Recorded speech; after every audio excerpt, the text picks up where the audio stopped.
Hi friends, welcome to recipes in my home. பனங்கிழங்கு புட்டு எப்படி செய்கிறதுன்னு சொல்கிறேன். ஸ்கிப் பண்ணாமல் வீடியோ முழுமையாக பாருங்கள் ஃப்ரெண்ட்ஸ். பனங்கிழங்கு உரிச்சிட்டு வச்சுருக்கேன்.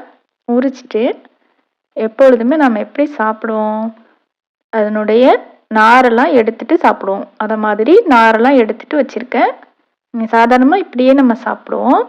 நீங்கள் இது மாதிரி புட்டாக செஞ்சு ஒரு முறை சாப்பிட்டு பாருங்கள், ரொம்ப சூப்பராக இருக்கும். இப்போ நார் எடுத்த பனங்கிழங்க இதை மாதிரி நல்லா சீவி எடுத்து வச்சுருக்கேன். நைஸாக நீங்கள் சீவி எடுத்து வச்சுக்கிடுங்க. அப்போ தான் நல்லா நார்லாம் கொஞ்சம் பெருசாக இருந்தாலுமே எடுத்துடலாம்.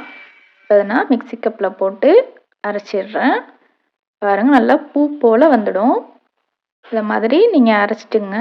நல்லா பூ போல் உதிரி உதிரியாக வந்துருச்சு பாருங்கள். ரொம்ப சாஃப்டாக அரிசி புட்டு மாதிரி இருக்குது பாருங்கள். பார்க்குறதுக்கு ரொம்ப சுவையான புட்டு ரெடிங்க. பார்க்குறதுக்கு அப்படியே அரிசி புட்டு மாதிரியே இருக்கும். டேஸ்ட்டு ரொம்ப சூப்பராக இருக்குங்க. என்ன செய்கிறீங்க, ஒரு பவுலில் போட்டுட்டு ஒரு ஸ்பூன் நெய் போட்டுக்கோங்க. அப்புறம் தேங்காய் துருவல் தேவையான அளவுக்கு சேர்த்துக்கோங்க. தேவையான அளவுக்கு சர்க்கரையோ அல்லது வெல்லமோ சேர்த்துட்டு நல்லா மிக்ஸ் பண்ணி குழந்தைங்களுக்கு கொடுங்க. ஈவினிங் டயத்தில் ஸ்நாக்ஸாகவும் கொடுக்கலாம், பிரேக்ஃபாஸ்ட்டாகவும் கொடுக்கலாம். ரொம்ப குழந்தைங்களுக்கும் பிடிக்கும், ரொம்ப விரும்பி சாப்பிடுவாங்க. வேறொரு இன்ட்ரெஸ்டிங்கான வீடியோவில் சந்திக்கிறேன் ஃப்ரெண்ட்ஸ். தேங்க்ஸ் ஃபார் வாட்சிங்.